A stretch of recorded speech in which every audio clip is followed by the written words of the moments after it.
I think we're going to have fun with this one.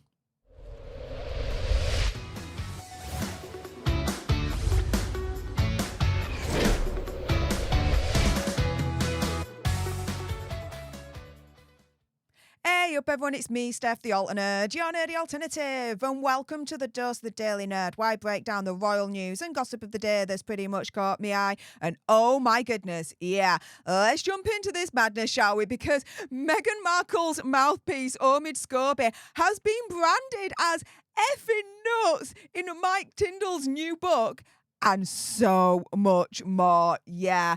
So we do know that Omid Scobie has denied being Megs's mouthpiece, but do we really believe that denial? Let me know in the comments down below. Anywho, James Haskell has written a book with Mike Tindall, and it's James Haskell that has actually branded Omid Scobie a very odd bloke and so much more in this new book, The Good, the Bad and the Rugby Unleashed, which is going to be released on October 24th. Now, James Haskell wrote that royal fans can be mental, adding that we all know that American royal fans are effing nuts, especially Scobieites. I don't think American royal fans are effing nuts. I think you guys are awesome, but okay, that's his opinion, right? And so, yeah, we've got Mike Tindall, who also made a few more remarks during an interview to publicise the book with The Telegraph. And so Omid Scobie, and we're going to get onto this later on in the video, so stay tuned, previously criticised Mike Tindall for actually appearing on I'm a Celebrity, Get Me Out of Here. Now, speaking to The Telegraph about the new book and Scobie's comments, he says, quote, I don't even have access to my Twitter. I just get tagged in by anyone who's talking about anything. It's so random what I have to sift through. If there's any story about me or my kids, it will get entangled into a web of something else. And I'm tagged into reading all this shiz. That's the world we live in. Some have got nothing better to do than bag people. And so, you know, at the end of the day, he's like, dude, this is effing nuts what Omid Scobie is doing, right? And, you know, as I reported earlier on this week, Mike Tindall actually mentioned what it was like to marry into the royal family. And as far as I'm concerned, and a lot of you guys were concerned, completely shading Megsy in the process. Writing, believe it or not, marrying into the royal family was pretty easy for me. They were always nice to me and I was always nice to them. Simple, really. And, you know, for those that don't know, Mike Tindall is married to Zara, who is the daughter of Princess Anne, the Princess Royal. And Mike Tindall is pretty much very, very much ingrained into the royal family unit. Prince William is known to enjoy a quote-unquote bromance with Mike Tindall. Speaking to the Times earlier this year, one source dubbed Mike and Zara as the glue of their generation of royals, no matter how serious the occasion. They can help take the family's mind off the gravity of what's going on. And while some family members can be very royal, Mike is just himself and is relaxed and playful with George, Charlotte and Louis. It helps that they all have children around the same age that they can fool around together privately and bring a sense of normality to what is a stressful situation for everyone involved. And so going on to Omid Scobie's allegation that, you know, Mike Tindall was cashing in on his royal status by going on essentially this jungle program of I'm a Celebrity, Get Me Out of Here in Australia. Omid Scobie essentially was like, you know what? If Megsy or Hazza went on there, they would get major backlash. Speaking in his Yahoo column that he was writing at the time, Omid Scobie wrote, quote, cashing in on royal status is usually a trigger to dedicated royalists and media outlets, many of whom have spent the past 2 years complaining about the various business antics of a certain royal couple in California. So I find it particular that this recent news about the Tindalls' various royal cash-ins come and go without even a sound from the most sensitive of columnists.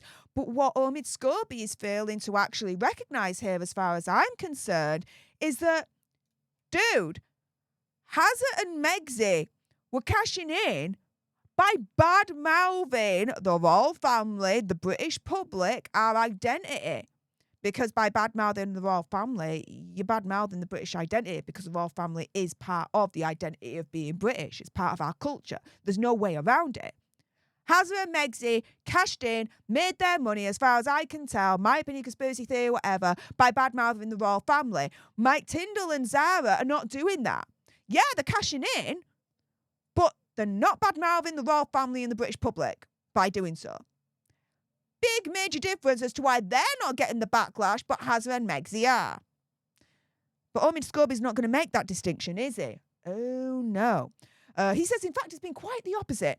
Went on to say that he actually finds nothing wrong with Zara and Mike securing every bag on offer, admitting such sums would have always been available to them during their careers. But it's been quite the opposite, that Mike and Zara, they've not been criticised for cashing in, but Meghan and Haskell have. Again, as I mentioned 2 seconds ago, there's a big, massive distinction as to how Meghan and Haskell have been cashing in as to how Mike and Zara have been, quote-unquote, cashing in, right? But this is the thing. 1 year on, nearly 1 year on from Endgame, from Omid Scobie releasing this toxic book, where essentially he's turning around and saying that since Queen Elizabeth II passed away, the royal family is now on the path for survival. How do you think his prediction's doing? Not that great. Not that great at all. No, his prediction is going down well and truly down the freaking toilet. This is a poll from YouGov that was only a couple of months ago, 30th of August. So, nearly 2 years now. And yeah, 6 in 10 Britons have a positive view of the king.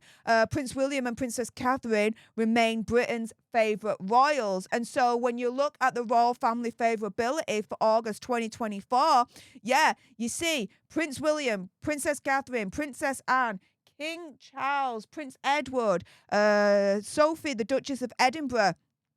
You see all these members of the royal family having a big, massive majority of a very positive, or fairly positive kind of view from the public, right?